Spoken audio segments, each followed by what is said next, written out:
저희들이 오늘은 에베소서 1장 1절로부터 6절 말씀을 통해서 교회에 대한 고민의 시작이라는 이름으로 저희들이 오늘부터 중간중간에 이제 다른 본문으로 설교할 때도 있긴 하겠지만 에베소서 말씀을 통해서 저희들이 은혜를 나누었으면 합니다. 최근이 아니라 좀 됐죠. 교회 쪽에서 유행하는 하나의 그 단어가 있습니다. 혹시 가나안 성도라는 말을 들어보셨나요? 가나안 성도, 당연히 가나안 사람들, 그런 의미가 되어질 수 있겠죠. 그런데 이 가나안이란 말은 사실 풍자적 용어로 많이 사용이 되었습니다. 최근에는 그거에 관계된 책도 하나 등장을 하긴 했는데, 이 가나안을 뒤집으면 어떤 말이 되나요? 이미 아시는 분들도 있겠지만, 안 나가. 그래서 교회 안 나가라는 말이 된다고 해요. 그렇게 풍자적으로 쓰이는 말이 있습니다. 교회 안 나가. 가나안 성도라는 말은 그럼 과연 뭘까? 안 나가 성도. 교회를 안 나가긴 하는데 신앙을 버린 사람은 아니라는 표현입니다. 최근 한국교회는 교인이 많이 줄어든다는 이야기를 합니다. 그래서 개종을 했다고도 하죠. 카톨릭 쪽으로가 또는 불교 쪽으로 또는 심지어는 이슬람 쪽으로도 개종을 한다는 이야기도 종종 들립니다. 어찌됐든 간에 급격히 감소한다는 얘기를 합니다. 그런데 그렇게 감소하는 사람들만이 아니라 나는 이제 기독교인이 아니다라고 이야기하는 그런 사람들만이 아니라 기독교인이긴 하는데 교회 쪽에 속하지 않은 사람들도 종종 등장을 한다고 합니다. 여러 가지 이유가 있을 수 있겠죠. 어떤 사람들은 교회 분란 때문에 등장하는 경우들도 있고, 또 어떤 사람들은 교회가 이래야 되나? 그런 생각이 드는 경우들로 인해서 그런 경우도 있고, 또는 점점 게을러서 다녀가는 사람들도 있고. 그래서 그런 사람들은 그냥 떠돌이라고 얘기하죠. 여러 교회를 전전하는 사람들도 있고, 또 어떤 사람들은 카페나 조용한 곳에서 혼자 예배 드리는 사람들도 심지어는 있다고 합니다. 제가 아는 분들 중에도 몇몇 그런 분들이 종종 있어요. 대안교회라고 해서 그런 교회를 가는 경우들도 있고, 또 어떤 사람들은 그냥 교회를 안 나가다 보니까 한 몇 년 차 안 나간다고 합니다. 여러 가지 모습들이 있습니다. 물론 그냥 세상 속에 여러 가지 취미 활동 때문에 안 나가는 사람들도 있긴 하겠지만, 많은 경우들이 그 사람들한테 이야기를 합니다. 그렇게 이제 교회 안 나가는 게 아니라 이제 좀 교회로 돌아올 때가 되지 않았느냐 라고 이야기를 하면 일부 그 사람들은 이야기를 합니다. 아니, 교회만 다닌다고 해서 그 사람이 진짜 신자냐? 교회에 들어가 보니까 이상한 일들도 많고 여러 가지 문제들도 많다고 얘기를 합니다. 저도 가끔 어떤 사람들에 대해 상담을 해주다 보면 그분들한테 어떤 교회로, 그 근처에 있는 교회로 옮겼으면 좋겠다고 했을 때 추천할 만한 교회가 없는 경우들도 종종 있습니다. 답답한 현실입니다. 그러면 우리 한번 그런 생각을 해봅시다. 그러면 과연 그런 상황 속에서 교회에 대한 그냥 소멸을 하면 되는 것입니까? 교회 문 닫으라는 얘기입니까? 그 주제로 가나안 성도 교회박 신앙이란 책을 쓰신 양송이라는 분이, 그분도 그런 얘기를 합니다. 심지어 자기도 그런 것을 한번 테스트해보기 위해서 심지어 그렇게 가나안 성도처럼 예배를 몇 주 들어봤다고도 합니다. 또 임시호 벙커교회라는 그런 곳에 가서도 예배를 들어봤다고 합니다. 이분도 이야기하기를 교회만 나간다고 해서 신자는 아니다라고 이야기를 하면서도 교회의 소멸을 이야기했잖아요. 그럼 무엇이냐? 이 시대는 과연 어떻게 하면 바른 교회이고 어떻게 하면 바른 교회 생활을 이루어갈지를 고민해야 될 시대라는 이야기를 합니다. 단순히 건물만 세워나가는 것이 아니라 교회는 어떤 곳인지를 다시 한번 고민해 봐야 될 때라는 것이죠.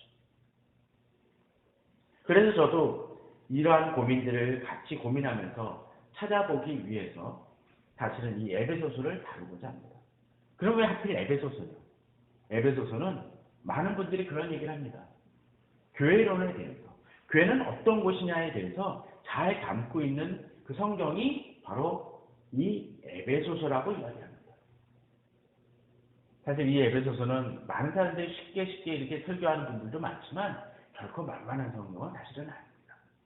그렇지만 시간이 되는 대로 이 에베소서를 좀 더 깊게 다rum을 통해서 정말로 교회는 어떤 곳이어야 되는지를 살펴보았으면 합니다. 그런데 이 에베소서를 이야기할 때마다 또 한 가지 같이 거론되는 성경이 하나 있습니다. 혹시 뭔지 아세요? 쌍둥이 서신이라고도 이야기를 하는 성경이 하나 있습니다. 뭘까요? 골로새서입니다.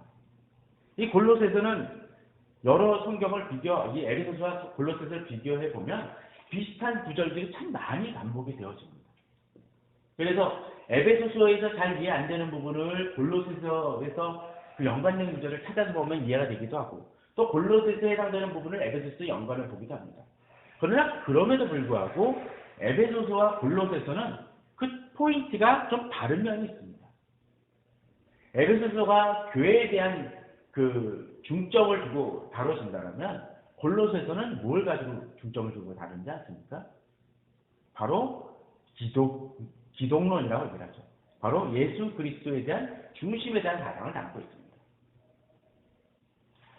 같은 본문임에도 불구하고 포인트가 다른 이유는 뭘까요? 결국 이 모든 성경이 마찬가지긴 하지만 결국은 복음에 대한 것을 다루기 때문입니다. 앞서 이야기를 했던 그 가나안 성도 교회박 신앙을 쓴 그 양희성 씨도 그런 얘기를 합니다. 그 저자도 이야기를 하죠. 사실 교회론을 다루지만 그 교회론을 다루면서도 구원론, 기독론, 물론 좀 조금 다르긴 하지만 바로 그 부분을 다루지 않으면 이 부분에 대해서 제대로 설명할 수 없다고 얘기를 합니다. 자, 예전에 그런 얘기들 있죠. 교회를 다니지 않는다고 해서 구원을 받을 수 없느냐? 어떻게 생각하십니까? 교회를 다니지 않으면 구원을 못 받습니까? 그건 아니에요, 사실. 왜냐하면 교회 출석이 구원을 꼭 보장해 주는 것은 아니기 때문이죠. 그럼 왜 교회를 다닙니까? 교회를 다니는 건 바로 그 공동체 속에서 하나님께서 명하신 그 일들이 있고 또 교회에 주신 사명이 있기 때문에 그렇습니다. 또 자기 자신을 돌아보는 그런 모든 일들이 교회에서 이루어집니다. 또 그러면서도 교회에서는 다른 구원론 또는 다른 기독론을 세울 때 어떤 일이 벌어져요? 교회가 더 건강하게 성장하기 때문에 이 교회론과 기독론 또는 구원론의 부분은 떨어질래야 떨어질 수 없습니다. 그렇기 때문에 이 에베소서와 골로새서는 어떤 면에서는 일란성 쌍둥이이기도 하고 이란성 쌍둥이이기도 합니다. 비슷해 보이지만 다른 그 모습을 지향점을 지니고 있고 또 그 지향점들은 달라 보이지만 결국 같은 포인트를 가지고 있다는 것이죠. 교회도 마찬가지입니다. 그렇기 때문에 교회를 떠나서도 구원은 있지만 또 진정한 성장은 교회 안으로 들어와야 되고 또 교회 안에는 진정한 구원이 잡힐 때 교회는 건강하다라는 어쩌면 이중적이면서도 하나 되어지는 포인트를 지니고 있습니다.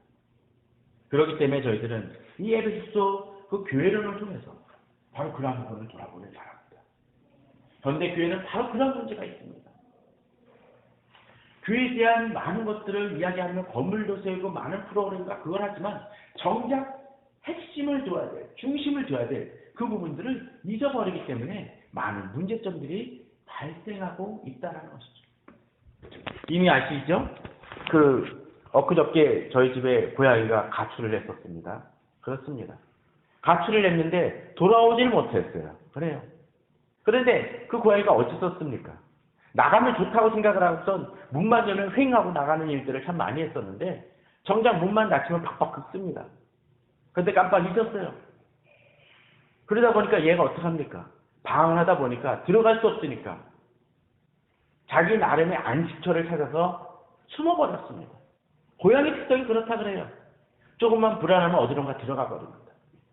그래서 나중에 와서 집에 와서 찾아보니까 1층 밑에 쓰지 않는 창고에 혼자 쭈그려 있습니다. 뭔가 두려워합니다. 가서 불을 비춰주니까 예전에는 막 돌아다니고 그러던 그 고양이가 가만히 웅크리고 있습니다. 안고 들어왔습니다. 어땠을까요? 씻어주고 다시 합니다. 웬만하면 그냥 물 묻혀서 수건으로 닦아주려고 그랬는데 너무나 때가 많이 나오니까 그렇습니다. 그런데 어쩌면 현대인의 가난한 성도들이 그런 모습일지 모릅니다. 교회가 마땅치 않으니까 나갑니다. 예전에 그런 선전도 있었죠. 집 나가면 뭐 한다고요? 개고생이라는 표현이 등장을 했죠. 물론 이건 고향이니까 개고생은 아니죠. 묘고생이라 그래야 되나. 하여튼 그런 고생을 합니다. 나가보니까 힘듭니다.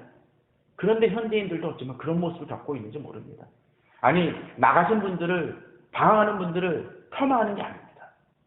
그런데 이 나갔을 때 몇몇 분들은 이런 것도 합니다. 나가니까 불편하긴 하지만 어때요? 적응합니다. 그래서 돌아다니는 고양이를 뭐라 그래요? 길냥이라고 그러죠. 그런데 그 길냥이들이 수명은 짧습니다. 집고양이들이 15년이라면 길냥이들은 5년밖에 못 산다고 합니다. 혼자서의 신앙생활이 바로 그런 것입니다. 그렇기 때문에 우리들이 바른 교회로 이끌어야 되지만, 그 교회가 어떻게 바른지, 어떻게 해야 바르게 세워지는지, 또 교회가 현대교회들이, 지금의 교회들이 어떤 모습을 붙들어야 되는지, 또 어떤 모습 혹시나 잃어버리고 있는 것은 없는지 살펴보는 그런 시간을 갖길 바랍니다. 자, 그렇다면 오늘 본문 속에서 이제 이 에베소서를 시작하면서 저는 먼저 인사말부터 다뤘으면 합니다. 저들이 1장 1절에서 6절까지 읽었지만 오늘 포인트는 1장 1절과 2절을 좀 중점적으로 살펴보았으면 합니다. 이미 바울 서신에서는 이런 비슷한 문구들이 너무 많이 등장을 하지만 그럼에도 불구하고 오늘 이 본문은 아주 중요한 포인트를 우리들에게 던져주고 있습니다. 자, 첫 번째로서 교회의 지도자에 대한 특징을 하나 보여줍니다. 자, 이 편지를 쓴 사람은 누구죠? 바울입니다. 그죠? 자, 에베소서니까 누구에게 보냈어요? 또 에베소 교회들에게 보냈겠죠. 자, 먼저 바울에 통해서 지도자의 요건에 대한 것을 좀 살펴보았으면 합니다. 자, 바울은 어떤 사람입니까? 사실 여기서 본문에 등장을 하지 않지만 유대인 중에 유대인이었고 요새 식으로 따지면 이중국적자라고 얘기를 할 만합니다. 로마의 시민권을 갖고 있었던 사람이기도 합니다. 잘 나가는 사람이죠. 엘리트층입니다. 더더군다나 그 당시 최고의 문화라고 얘기하는 가말리엘 밑에서 교육을 받은 사람입니다. 뭐 요새식으로 따지면 뭐 서울대쯤에서 또는 어쩌면 외국 유학을 갔다 왔다고도 얘기를 할 만합니다. 그렇기 때문에 유대인으로서 율법에 대한 학식이 아주 가득 찬 사람입니다. 그런 사람들 보면 저도 기죽어요. 아주 공부 많이 하고 박사학위 딴 사람들 보면 기죽습니다. 그런데 오늘 바울은 바로 그러한 장점을 가지고 그러한 학식을 가지고 있음에도 불구하고 자기를 설명하면서 나는 이런 교육을 받았다고 이야기하지 않습니다. 물론 그것도 중요하고 베이스를 깔아야 되지만 그런 것도 중요한 부분은 갖출 수 있으면 갖춰야 되지만 그것이 지도자로서의 장점과 이득은 됐을 수 있지만 본질적인 부분이 아니라고 얘기합니다. 또한 그에 반해서 바울은 어떤 단점과 한계를 지니고 있었을까요? 바울은 아까 얘기했던 것처럼 가말리엘 문화를 지나고 있었지만 어떤 사람이었습니까?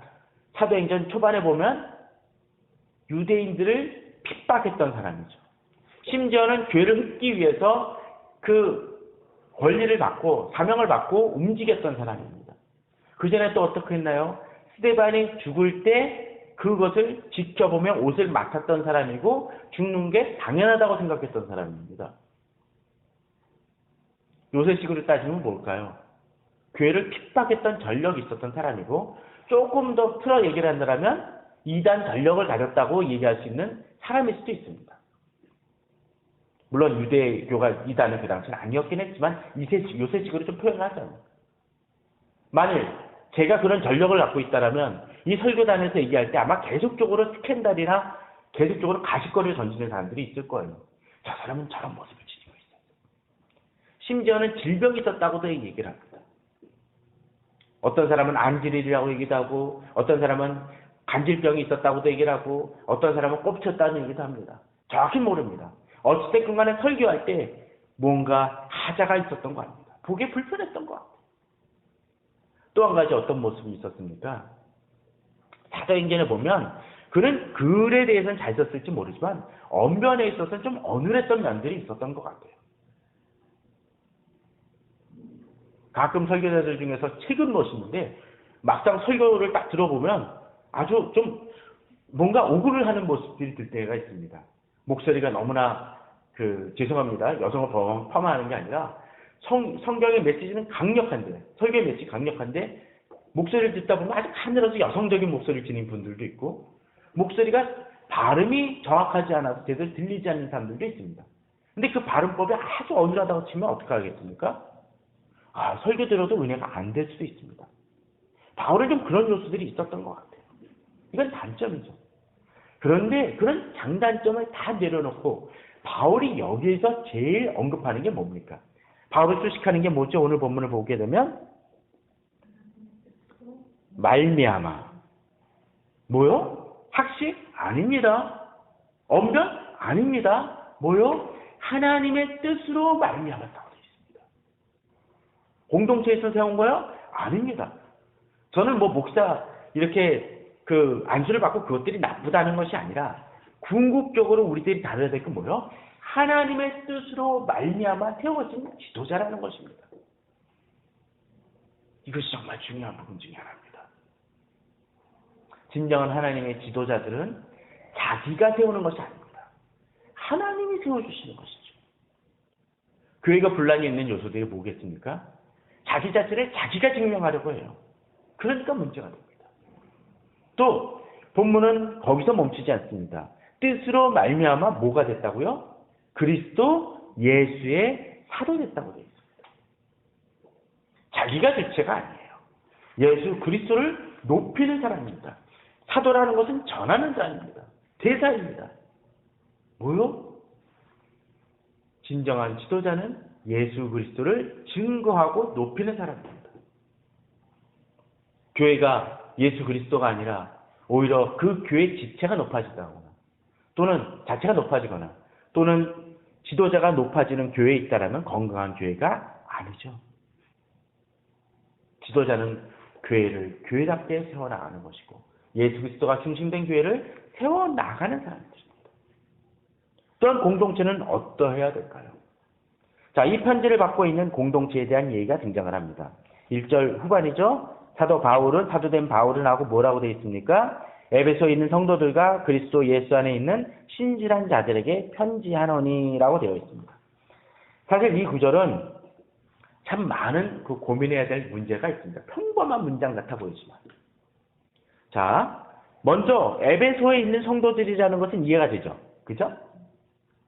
에베소에 있는 교회입니다. 그죠? 또 한 가지, 그 다음에 뭐라고 되어 있어요? 그리스도 예수 안에 있는 신실한 자들이라는 표현이 등장을 합니다. 자, 이거는 사실은 번역상에 몇 가지 논쟁점이 좀 있습니다. 뭐냐면, 자, 골로새서에 보면은 1장 2절에 이렇게 얘기를 합니다. 골로새에 있는 성도들 곧 그리스도 안에서 신실한 자들에게 편지하노니라고 되어 있습니다. 여기는 이제 에베소에서 이제 골로새서로 바뀌긴 하지만 한 가지 조금 다르죠. 뭐가 다르죠? 곧이라는 표현을 등장을 해요. 그럼 뭡니까? 동이라는 걸 얘기를 하죠. 그래서 이 번역을 어떤 사람들은 에베소에 있는 성도들 곧 그리스도 안에 있는 신실한 자들 그렇게 번역하는 경우나 에베소에 있는 믿음을 가진 자들이라고 표현을 하기도 합니다. 또 그에 반해서 방금 이야기를 했던 것처럼 두 부류로 이해하는 경우들도 있습니다. 근데 저는 이 두 가지가 다 맞다고 생각이 되어집니다. 양쪽 다 일리가 있는 부분이라고 생각이 들어요. 저는 이 두 부류로 먼저 나눠서 한번 해석을 했으면 합니다. 자, 에베소에 있는 성도들이란 말로 한번 해봅시다. 당시에는 가정교회 중심으로 모였어요. 교회당 건물에 있는 것이라기보다는 그 가정에서 이렇게 여러 사람들이 모여서 예배 드리는 공동체가 지역마다 여러 개 있었던 것 같아요. 그런데 에베소에 있는 성도들이라는 것을 통해서 아마 그 지역의 가정교회들 몽창 이야기를 하는 것입니다. 예를 들면 이 종로만 하더라도 종로에는 여러 교회들을 같은 연합체로 보는 것이죠. 돌려있는 상황이었습니다. 사실 여기에는 지역교회들이 너무 갈라지고 상가에도 여러 교회들이 등장을 하지만 사실은 그들은 잊어버리고 있는 것 중에 하나가 하나 되어졌다는 걸 잊어버립니다. 또한 이 에베소에 있는 지역만이 아니라 여기는 하나의 독특한 표현이 등장을 합니다. 뭡니까? 성도들. 이 성도들은 우리가 너무 많이, 교회마다 다 그러죠. 교인들만이 아니라 성도들이라는 표현을 쓰는데, 이 성도들은 단순한 표현이 아닙니다, 사실은. 뭘까요? 거룩한 무리. 네. 보통 원어상으로는 원어를 제가 굳이 언급하고 싶지 않지만, 하기오스라는 말을 쓰고, 영어로는 뭘까요? 홀리, 그런 부분도 있지만, 세인트예요, 세인트. 뭡니까? 요새 많이 쓰는 성인이란 표현이에요. 자, 참 이러면은 의미가 달라집니다. 세인트. 우리가 성인이라고 되어 있어요. 그 얘기는 뭡니까? 구별되어진 사람들이라는 것이죠. 원어상으로도 거룩하다 또는 신에게 바쳤다는 의미입니다. 자, 그 얘기는 뭡니까? 교회만 다닌다고 교인이 아니라는 거예요. 우리 자신의 정체성을 알고 살아가는 얘기죠. 뭡니까? 우린 거룩한 존재다. 그렇다면 교회 다니면서 함부로 할 수 있습니까? 없습니다. 아니, 교회 다니는 것 자체가 아니라 내 자신이 거룩한 존재라는 것을 인식해야 된다는 것입니다. 주님의 자녀, 하나님의 자녀라는 그 사실을 기억해야 된다는 거죠. 우리는 그런 얘기 많이 하죠. 가끔 유명한 사람들 보면 뭐 합니까? 누구누구의 아들. 또는 요새는 아빠 어디 간가 그런 프로를 보니까 옛날에 잘 나가던 탤런트나 연예인이 뭐로 됩니까? 누구누구의 아빠라는 표현이 등장을 합니다. 그 표현은 뭡니까? 이 아이 중심으로 해석되어지고 또는 이 아버지 중심으로 해석된다는 거예요. 그 타이틀은 중요한 의미를 지니고 있습니다. 만일 이 아버지가 살인범이나 어떻게 됐습니까? 이 아이에 대해서도 폄하하는 영향들이 있겠죠. 근데 우리가 누구? 하나님의 백성이라는 거예요. 하나님께 바쳐진 존재고 하나님께 소속됐다라는 건 우리 삶이 결코 이렇게 단순하게 살아서는 안 된다는 것입니다. 한국교회의 문제점들은 어쩌면 목회자나 거기만의 문제만이 아니라 성도들도 자기 정체성을 잃어버림 속에서 비롯되어집니다. 자, 그 다음을 봅시다. 뭐라고요? 그리스도 예수 안에 있는 신실한 자들이라고 되어 있습니다. 자, 소속이 또 다시 등장을 하죠. 누구의 소속? 그리스도 예수 안에 있는. 그렇습니다. 그리스도 예수 안에 있는 존재라는 걸 잊지 말아야 됩니다. 그 얘기는 뭡니까? 내가 그리스도 안에서 구원받은 존재들이라는 것이죠. 교회만 다닌다고 해서 그것이 아닙니다. 교회 내에서 앞서 얘기했던 것처럼 교회론만이 아니라 구원론 또는 기독론을 언급해야 될 이유는 뭡니까? 교회는 다니지만 예수 그리스도에 대한 구원에 대한 그 확신이 없다라면, 또 예수 그리스도에 대한 믿음이 없다라면 이 사람은 분명히 교회는 다니지만 거룩한 성도라고 말할 수 없는 이가 될 수 있다는 것이죠. 또한 본문은 뭐라고 되어 있습니까? 신실한 자들이라고 되어 있죠. 이 신실한 자들이라는 표현은 피스토스라는 표현을 언어상으로 하는데 페이스풀이라고도 이야기를 합니다. 그래서 어떤 사람들은 믿는 자라고도 이야기를 합니다. 얘기가 될 것 같아요. 예수 그리스도 안에 있긴 한데 믿는 자. 근데 저는 예수 그리스도 안에서 믿는다는 건 다 믿지 않습니까? 안에 있다는 건 믿는다는 건데 여기서 좀 한 걸음 더 나가는 거 아닌가? 신실한 자들이라는 그 표현처럼 이 단어는 다른 성경 속에서는 충성된 자라는 표현으로 쓰여집니다. 그 얘기는 뭡니까? 믿긴 하는데 더 열심히 믿는 자들, 제자의 삶을 살아가는 이들을 신실한 자들이라고 묘사한 것 아닌가라는 표현이 등장을 합니다. 그럼 뭡니까? 지역에 있는 사람들만이 아니라 그 지역에 있는 사람들만 아니라 예수 그리스도를 따르고 열심으로 제자의 삶을 살아가는 모든 사람들이라는 거죠. 그 얘기는 어떤 때는 교회 내에서 우리는 지역교회와 이 로컬 처치 속에서만 갇혀있는 자기 공동체만 중시 여기는 경우들이 있는데 그 담을 넘어설 수도 있어야 된다는 것입니다. 단순히 가난한 성도들만이 아니라 어떤 때는 선교사님들 또는 내 직장 속에서 또는 내가 다니는 학교 속에서 내가 속한 공동체 속에서 지역 속에서 믿는 사람들과의 유대 관계가 우리는 잊지 말아야 된다는 것입니다. 그것을 붙들 때 파워 있게 살아갑니다.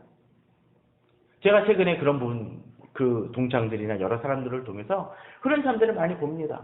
믿음의 교리들이 이루어져요.